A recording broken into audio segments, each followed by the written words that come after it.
Theories of truth. If you're looking for introductory nonsense on theories of truth, please see introductory nonsense. The ones we're going to start by talking just about identity, correspondence, and primitivist theories of truth. This is what they are briefly. Identity theory of truth says a statement is true because it is identical or reflects accurately a concrete reality.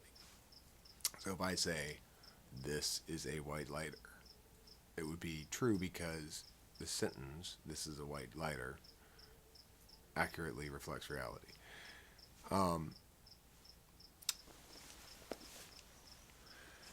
This theory of truth seems intuitively fine. You know, I mean, there's nothing counterintuitive about it at all.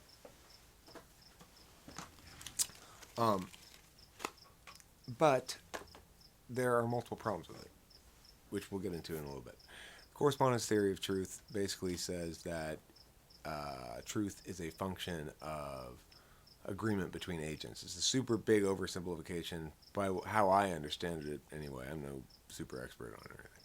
But think of it like that. And then the primitivist theory of truth isn't a theory at all. It just says truth is atomic. You can't, it's subatomic. You can't make it any smaller. It's the thing you can't break down any further. So as a consequence, we can't really gain additional understanding of it through definition, I guess is the argument, All right, so what's the point of knowing about these three theories of truth? Well, first of all, from a debate perspective, this is the best way to immediately attack anybody who happens to run a truth testing paradigm on you. Is you tell them, you say like, okay, I need you to be specific. Are you saying I need to prove it true as truth is understood to have occurred through the identity theory, the correspondence theory, the primitivist theory, what? And there are other theories which I'm not going to get into right now. But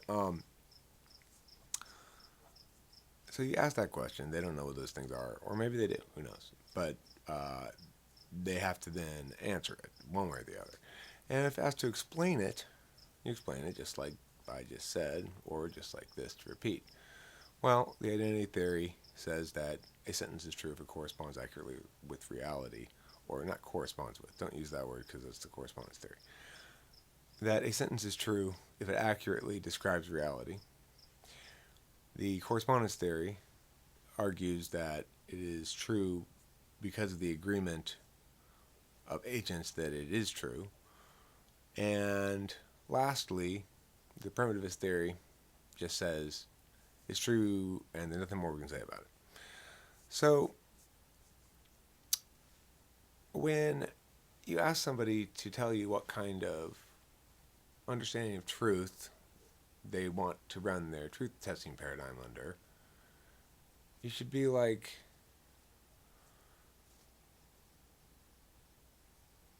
I mean, here's the thing.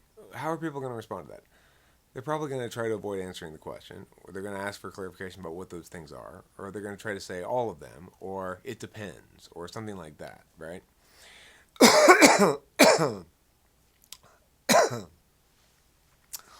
To which, of course, one would have to say, well, listen, if you can't even tell me anything specific about the thing I'm supposed to be testing for, then why in the world should we vote on that? Or why in the world should we conclude the issue on that? Or whatever,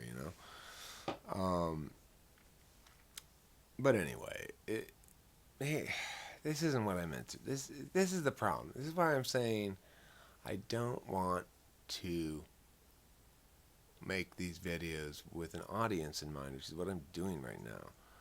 I'm making it like a lecture. I'm worrying about being quick and efficient and stuff. I don't want to do that. I just want to get all of the ideas out at whatever pace I want to get them out at, without worrying about the utility of this to others, without caring, while being okay with being extremely rude, right? Like, it's extremely rude, in some sense, to anybody who would happen to watch this video, that I would just throw it up there unedited, unplanned, just me randomly talking. If if it was required of them to watch this video, like like let's say this video were your lecture in class, and I was just standing up there and just bullshitting. I mean, you'd kind of be like, try a little harder, dude. You know. But it very much impacts the way the ideas come out. You know, like right now, I feel like it's funny. I sit over here and I'm thinking, oh, I need to turn the microphone. No, you turn the camera, you idiot. There. Oh yeah. I want, I want the explication. You know, to me, this whole thing is an exercise in philosophy. I'm trying to figure something out. I'm trying to figure out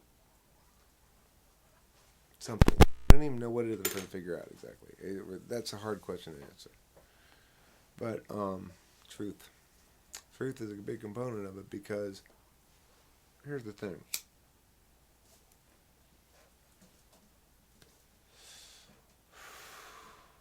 I mean, here's my theory on truth. It doesn't make any sense to say that truth accurately describes truth exists because it accurately describes reality. It doesn't really. I don't see why we must divide our why we must explain our understanding of truth via any sort of truth maker to truth bearer model, which says, you know, the reality makes the truth, the language carries the truth. The correspondence model, where it's like, well, we all agree it's true, that's why it's true. That seems unsatisfying because truth does have an intuitive resonance that feels more concrete and objective than just people agreeing.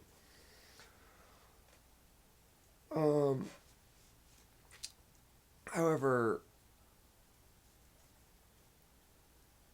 I think it's more or less sort of right. There's this other idea that says that, okay, well, if you're asking, okay, what has truth? Let's ask that question first of all. What has truth? Sentences have truth. That's it. Nothing else, right? Sentences have truth values. Words don't have truth values. And when you say a truth value as opposed to when I say what has truth, what I mean is what has that quality of truth. For example, the command, you know, bring me my shoes, has no truth value because if I were to ask you, is it true? Is that true? What he just said? Bring me my shoes. You'd say, what do you mean? Is it true? Right? It's like saying was.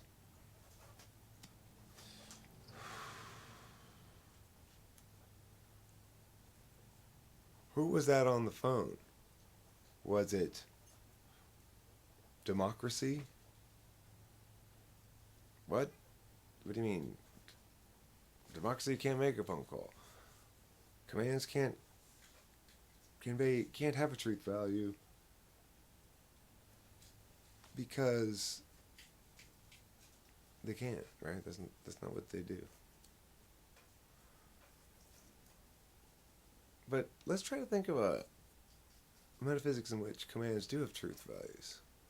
If one were to ascribe a truth value to it, one would have to understand truth differently, right? You have to think, well, the truth value of a command is its consistency with the intention of the agent making the command, which is to say, if I say to you, bring me my shoes, my intention is to have my shoes brought to me, and the command successfully causes you to bring the shoes to me, then the command is true. Whereas if my intention is that you bring the shoes to me and you get mad at me barking commands at you and say, fuck you, I'm not bringing you your shoes, then the command is false. On the third hand, if my intention is to annoy you, and I bark that command to be condescending in order to be a dick so that I get under your skin, then the command once again would be true. I mean, I don't know what the purpose of calling those things true would be, right? Like, and that's the other thing. Does it feel true to say those, that what I'm describing, consistency with a person's intentions, is a form of truth? It doesn't feel true to me, right? It just feels like, no, that's not truth. That's consistency with intentions. Well, then what is truth, Eric? See, that's the question, isn't it? What is it? Oh, right, I was going to tell you what I thought it was. I'm going to tell you what I think it is coming up shortly.